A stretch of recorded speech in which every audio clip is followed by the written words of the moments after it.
मैंने बेबड फैंस या फिर कहूँ गरीब बेबड फैंस की यानी कि मेरे जैसे की एक बहुत बड़ी प्रॉब्लम सॉल्व कर दी, और वो है दोस्तों रिप कॉर्ड की प्रॉब्लम। और देखो गाइस, अब बेब्लेड एक्स काफ़ी ज़्यादा धीरे धीरे पॉपुलर होने लगा है और ऑलमोस्ट हर बड़े बड़े सिटीज़ में टूर्नामेंट होने लगे, जैसे कि जापान, यूएसए, फ्रांस, इंडिया जैसे बड़े सिटीज़ में टूर्नामेंट होने लगे हैं। और जब बात बेब्लेड्स की हो तो इसके साथ आते हैं कुछ प्रॉब्लम्स जो हर बेब्लेड फैंस को फेस करना ही पड़ता है। वो है रिप कॉर्ड की प्रॉब्लम, जो हर बेब्लेड फैंस को कभी न कभी अपने लाइफ में फेस करना ही पड़ता है। और रिप कॉर्ड एक ऐसी चीज़ है जो गियर मैकेनिज्म की मदद से बेब्लेड को स्पिन करने में मदद करता है, वो भी काफ़ी लंबे समय तक। हर चीज़ के कुछ फायदे होते हैं तो कुछ नुकसान भी होते हैं, जैसे कि रिप कॉर्ड को बहुत ज़्यादा यूज़ किया या फिर गलत तरीके से यूज़ किया तो काफ़ी जल्दी ख़राब हो जाता है। तो गाइस दिक्कत तो रहेगी ही। तो चलिए एक नज़र डालते हैं बेब्लेड फैंस की लाइफ में आखिर वो क्या क्या प्रॉब्लम फेस करता है।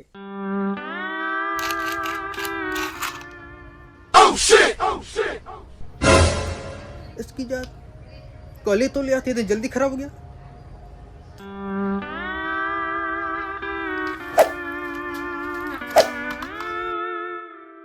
Three two one. देख भाई, तुझे पहले ही बता देता हूँ, विजर रोड को तू हरा ही नहीं सकता गारंटी के साथ। जा जा विजर रोड जा, यस जीत जा जीत जा।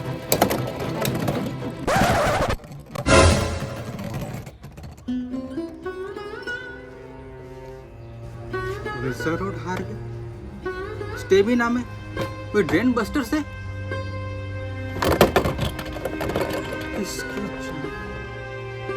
अबे 2 मिनट पहले तो खरीदा था। तो हार गया। Run. जैसे कि हमने देखा, एक खराब रिपोर्ट की वजह से जीती हुई बाजी हार सकते हैं। तो इस बैटल से हमें ये सीख मिलती है कि अगर आप बैटल में जीत रहे हो तो हारने वाले का मजाक नहीं उड़ाना चाहिए, वरना स्टेडियम से सिर भी फूट सकता है। तो रिपकोर्ड खराब हो चुका है तो एक और नया लॉन्चर सेट खरीदना पड़ेगा, वो भी पूरे 500 रुपये का, ताकि हमें एक रिपकोर्ड मिले बैटल करने के लिए। या फिर आप मिस्टर बे की साइट से एक सेपरेटली लॉन्चर बाई कर सकते हो, वो भी सिर्फ 150 रुपये में। पर दोस्तों बाई चांस अगर सारे लॉन्चर्स आउट ऑफ स्टॉक हो गए तो आप क्या करोगे? तो आप मेरा वीडियो देखोगे और एक ऐसा लॉन्चर बनाओगे जो रिपकोर्ड और स्ट्रिंग लॉन्चर से भी ज्यादा पावरफुल होगा। एक काम करता हूँ, चुपके से लॉन्चर बना लेता हूँ, किसी कुछ पता नहीं चलेगा। हाँ बिल्कुल, तो चलिए बनाते हैं। तो आपको एक ऐसा लॉन्चर लेना है जो बहुत ही गंदा हो, पुराना हो, मिट्टी लगा हो, ताकि उसे तोड़ने फोड़ने में आपको बुरा ना लगे। फिर एक एक करके सारे स्क्रूज निकाल दो। तो ये है इसके अंदर का माल, तो कुछ ऐसा दिखेगा दोस्तों। और इसको तो फेंक दो, इतना दूर फेंको कि इसकी 7 पीढ़ी मिलकर भी इसे ढूंढ ना पाए। तो इस पार्ट को निकालना थोड़ा सा ट्रिकी हो सकता है, तो थोड़ा वीडियो ध्यान से देखना। और अब ब्रोंक्स की हाउसिंग को भी अलग कर देंगे, क्योंकि मॉडिफाई करते वक्त ब्रोंक्स टूट सकते हैं। तो जैसे कि आप देख सकते हैं दोस्तों, यहाँ पर मैंने कुछ लाइन्स बना दिए ताकि आप देख पाए, अंदाजा लगा पाए कि हमें कितना काटना है। फिर 100 ब्लेड लेकर काटना शुरू कर दो जैसे मैंने बताया है। और अगर कट दिखने में बहुत ही खराब लग रहे तो टेंशन मत लेना दोस्तों, क्योंकि कट से परफॉर्मेंस पर कोई फर्क नहीं पड़ेगा। और इस आखिरी कट के लिए मैं नायलॉन स्ट्रिंग का यूज करने वाला हूँ, और 100 ब्लेड से भी ज्यादा आसान है। देखा दोस्तों कितना क्लीन कट हुआ। तो अब इसके अंदर की जो वॉल है जो रिपकोर्ड को गाइड करता है उसको भी तोड़ना होगा, क्योंकि अब ये स्ट्रिंग लॉन्चर बनने वाला है तो इसकी कोई जरूरत नहीं है। ये जोक था दोस्तों, इसे तोड़ना जरूरी है ताकि पुल्ली वाला मैकेनिज्म इसमें फिट हो पाए। और एक प्लायर की मदद से ये काफी आसानी से टूट भी जाते हैं और इसमें ज्यादा मेहनत भी नहीं करनी पड़ती। तो तोड़ने के बाद ये कुछ ऐसा दिखेगा दोस्तों, एकदम पूरा क्लीन ही होना चाहिए गाइस। और अब क्या, साफ सफाई करो और नेक्स्ट पार्ट के लिए रेडी हो जाओ। अभी लेना एक 21 mm वाले यूपीसी पाइप का कैप जो मिलता है सिर्फ 10 रुपए, और लेना है 21 mm वाला यूपीसी पाइप जो मिलता है 40 रुपीज पर फुट। इतने में तो दोस्तों आप ऑलमोस्ट 25 लॉन्चर बना दोगे। पर एक चीज याद रखें दोस्तों, इस पाइप का इनर डायमीटर्स अलग अलग होते हैं। कुछ पाइप का इनर डायमीटर कम होता है तो कुछ का ज्यादा होता है। तो ये जो गियर है दोस्तों, इसे अपने साथ शॉप में लेके जाना, और ये गियर जिस पाइप में फिट हो वही लेना, वरना दोस्तों आपके पैसे वेस्ट होंगे। तो अब इस कैप का जो बाहर निकला हुआ पार्ट है ये हमें चाहिए, तो इसे हमें कट करना होगा। और दोस्तों अगर मैं चाहता तो पीसी पाइप को गर्म करके फ्लेट करके सर्कल में कट कर लेता, पर इसके लिए हमें कूपिंग सॉ की जरूरत पड़ेगी, पर वो हर किसी के पास होता है नहीं। तो मैंने इसे और भी आसान बनाने के बारे में सोचा, तो इसलिए मैं इस कैप का यूज कर रहा हूँ ताकि हर कोई इसे बना पाए। देखा गाइस, मैं आप लोगों के बारे में कितना सोचता हूँ और आप लोग मेरे बारे में सोचते नहीं गाइस। एक लाइक कर दिया करो यार, आप लाइक कर गए तो मुझे अच्छा लगेगा, और यूट्यूब के एल्गोरिदम को भी तो लाइक कर देना गाइस। और अब अब क्या साफ सफाई करो और नेक्स्ट पार्ट के लिए रेडी हो जाओ। तो अब मैं इस पाइप को 1 सेंटीमीटर में कट करने वाला हूँ और याद रखना दोस्तों 1 सेंटीमीटर से ज्यादा नहीं होना चाहिए, वरना इसकी फिटिंग लॉन्जर के अंदर टाइट रहेगी। टाइट नहीं चाहिए, हमें स्मूथ चाहिए। तो 1 सेंटीमीटर से थोड़ा सा कम हो सकता है, पर 1 सेंटीमीटर से ज्यादा मत रखना। चलो दोस्तों हो गया कट। तो अब इस गियर पाइप और इस सर्कल को सैंड पेपर से अच्छे से घिसेंगे ताकि सुपर ग्लू अच्छे से लग पाए, और फिर इसे पानी से धो देंगे ताकि ये सारे सैंड पार्टिकल्स निकल जाए। और अब क्या साफ सफाई करो और नेक्स्ट पार्ट के लिए रेडी हो जाओ। तो अब सर्कल को पाइप में फिट कर देंगे और सुपर ग्लू लगा देंगे। अब इन दोनों गियर्स को फिट कर लेना है और हमने जो पाइप कट किया था उसे भी इस गियर के ऊपर फिट कर लेना है। और अब एक नेल लेना है और लाइटर की मदद से इसे गर्म करके इस बड़े साइज के गियर के अंदर छेद करना है। पर दोस्तों मैं यहाँ पर ड्रिल मशीन का यूज कर रहा हूँ ताकि काम जल्दी हो जाए।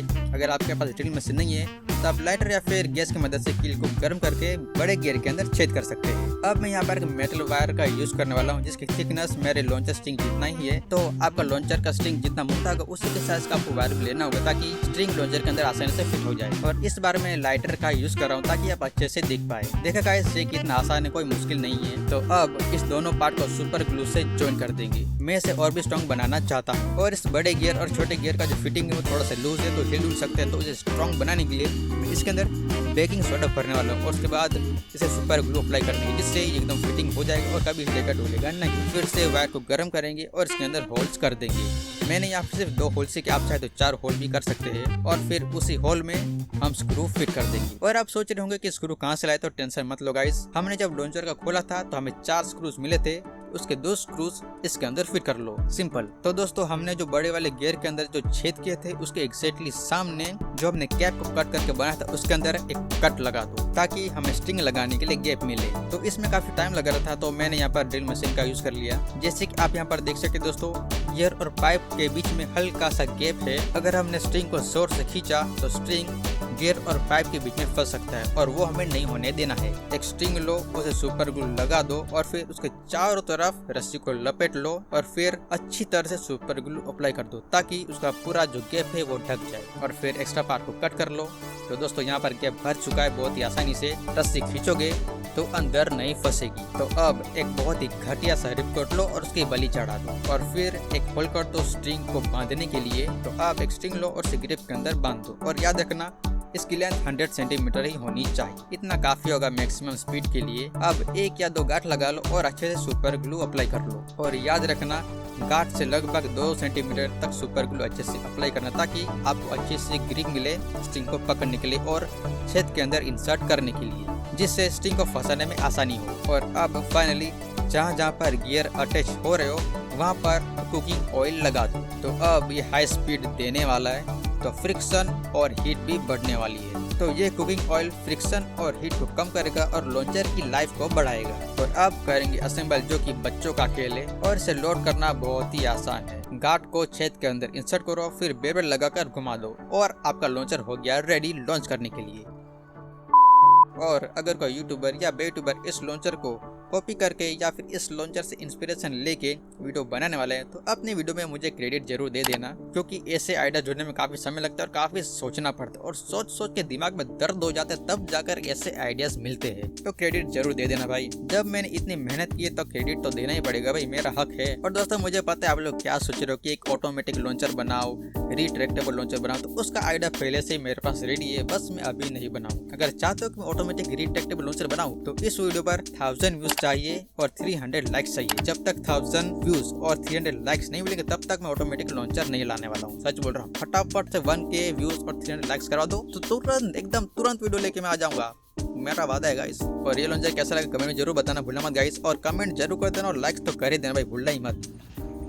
तो दोस्तों फाइनली हमने अपने रिपकट लॉन्चर को स्ट्रिंग लॉन्चर में कन्वर्ट कर लिया और दोस्तों ये काफ़ी ज़्यादा ड्यूरेबल है। तो गाइस ये हमारा प्रोटोटाइप लॉन्चर है जो मैंने सबसे पहले बनाया था बस टेस्टिंग के लिए। तो दोस्तों ये प्रोटोटाइप है पर ये भी काफ़ी अच्छा है। तो गाइस मैं अभी फ़िलहाल मैं और मेरे दोस्त मिलकर ट्रिक शॉट के वीडियो पर काम कर और इस लॉन्चर से मैंने पूरा 1 दिन प्रैक्टिस किया ट्रिक शॉट वाला, और दोस्तों उसके बाद भी नहीं बिगड़ा। मतलब कि समझ सकते हैं ट्रिक शॉट में काफ़ी ज़्यादा वक्त लगता है, मतलब घंटे 2 घंटे 3 घंटे कंटिन्यूसली लॉन्च करते रहना पड़ता है तब जाकर एक ट्रिक शॉट सही लगता है। तो पूरा दिन इससे मैंने यूज़ किया और दोस्तों उसके बाद भी कोई प्रॉब्लम नहीं, मतलब काफ़ी ज़्यादा ड्यूरेबल है। और दोस्तों अभी तो मैंने नया लॉन्चर बना लिया है, एक मिनट दिखाता हूँ। ये रहा गाइस एकदम नया ब्रांड न्यू। और दोस्तों ये तो प्रोटोटाइप से भी ज़्यादा मस्त एकदम तगड़ा वाला है। तो दोस्तों ऐसा लॉन्चर बना। थोड़ी सी मेहनत लगती है पर ऐसा लॉन्चर बना तो फिर लॉन्चर की झंझट ही ख़त्म गाइस, मतलब मेरा वादा है। तो दोस्तों अब ये ज़रूरी टिप हमारे इस लॉन्चर के लिए, तो जितना हो सके रस्सी की जो लंबाई वो 100 सेंटीमीटर तक रखना। इससे मतलब बहुत ज़्यादा लंबी मत रखना, क्योंकि जितनी ज़्यादा देर तक गियर्स घूमेंगे उतनी ज़्यादा हीट प्रोड्यूस होगी और हो सकता है कि गियर्स के जो हुक से जो अटका के रखते हो वो थोड़ा घिस जाए। जैसे हमने कुकिंग ऑयल तो लगाया था, वैसे कुकिंग ऑयल जल्दी ज़्यादा सूखता है नहीं, तो काफ़ी देर तक टिका रहेगा। पर मेंटेन करने के लिए हफ्ते में 1-2 बार लॉन्चर को खोल के अंदर ऑयलिंग कर देना, ताकि ज़्यादा प्रॉब्लम ना आए। वैसे क्योंकि ये बहुत हाई स्पीड में घूमता है तो ऑयलिंग करना ज़रूरी है। और गाइस और क्या बोलूँ, बंदे ढूंढो, बैटल करो, उन्हें बैटल में हराओ और रोस्ट करो। ध्यान रखना ज़्यादा रोस्ट मत करना वरना रो पड़ेंगे।